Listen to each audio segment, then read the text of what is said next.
ભાવનગર જિલ્લાની જીવાદોરી સમાન શેત્રુંજી ડેમની સપાટીમાં વધારો।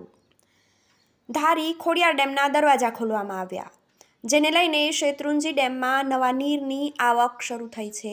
નવા નીરની આવક શરૂ થતાં ડેમ સંપૂર્ણ ભરાવાની આશા જીવંત બની છે। ત્યારે શેત્રુંજી ડેમમાં 807 ક્યુસેક પાણીની આવક શરૂ થઈ છે અને ડેમની સપાટી 27 ફૂટ 8 ઇંચે આંબી ગઈ છે।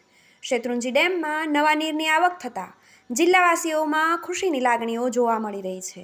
જિલ્લાને સિંચાઈ અને પીવાનું પાણી પૂરું પાડતો શેત્રુંજી ડેમની સપાટી સતત વધી રહી છે। ત્યારે અમરેલી ધારી પંથકમાં પડેલા વરસાદને લઈને ડેમમાં નવી પાણીની આવક શરૂ થઈ છે।